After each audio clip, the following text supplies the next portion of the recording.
All right, today we're jumping into something really powerful. We're going to unpack 3 key principles for your future, all based on a message from Pastor Chris. These aren't just ideas. Think of them as foundational secrets you can actually put to work, starting right now. So you ready? Let's dive in.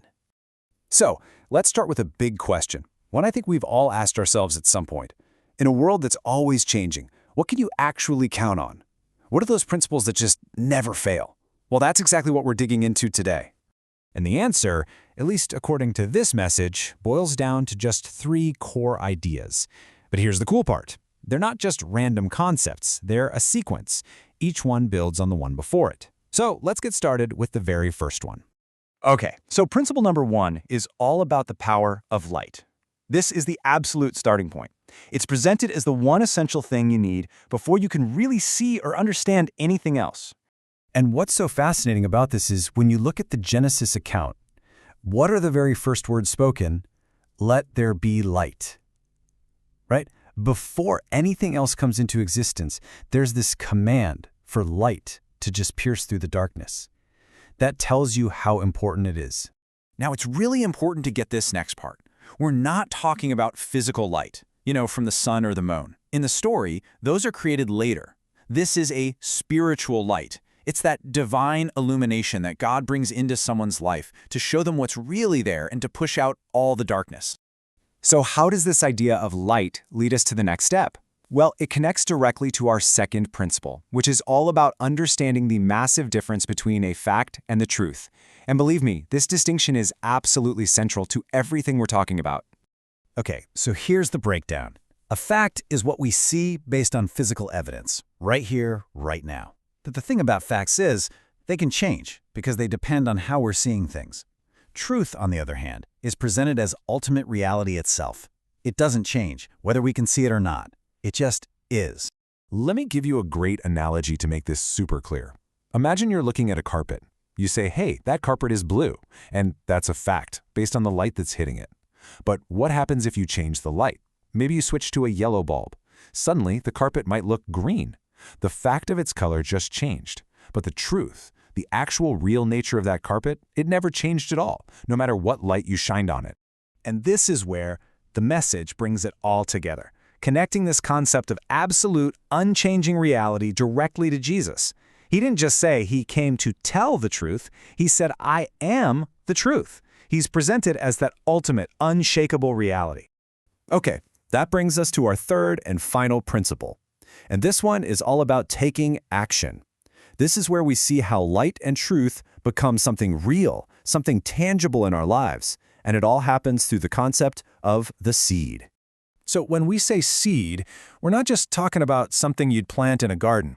In this context, a seed is anything that contains the original life-giving potential for something. It's the vehicle for your future, for continuity, for multiplication. Basically, it's the very core of what's next for you. So why is this so incredibly important? Well, think about it like this. According to this teaching, your entire life, your whole future is packed into your seed. And if you lose that seed, or don't have one, you're at a terminal point, a dead end. There's just no way forward.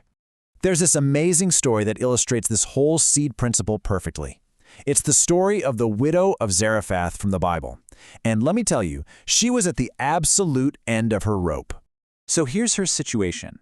She has just a tiny bit of flour and oil left, literally just enough to make one final meal for herself and her son. And in her mind, this was it. She believed that after they ate this meal, they were going to die. That was her reality. That was her fact. And then, right at this desperate moment, the prophet Elijah shows up.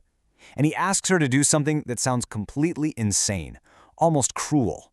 He says, take that last bit of food you have and make a little cake for me first. And this is the critical turning point. By choosing to obey, she did something incredible. She transformed what she saw as her final meal into a seed. See the difference? Instead of just eating her own end, she was planting her future. So what happened? Well, here's the result. The prophet tells her that because of what she did, her barrel of flour will never be empty and her jar of oil will never run dry.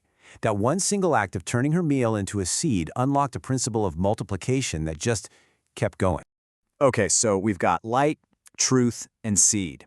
How do we pull all of this together for ourselves? It all comes down to one really personal question. So let's just do a quick recap. Principle 1. Get the light so you can see things as they really are. 2. Focus on the truth, the unchanging reality, not just the temporary facts you see around you. And 3. Find your seed, that thing you have, and use it for your future. And all of this leads to the ultimate question, the same one Moses was asked when he was facing an impossible situation.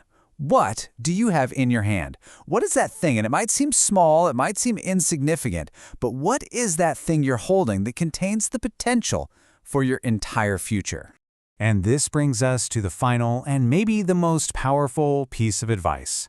Whatever it is you have in your hand, maybe it's an idea, a skill, a tiny resource, do not dismiss it. Don't you dare call it nothing, because that nothing just might be the seed for everything you've ever hoped for.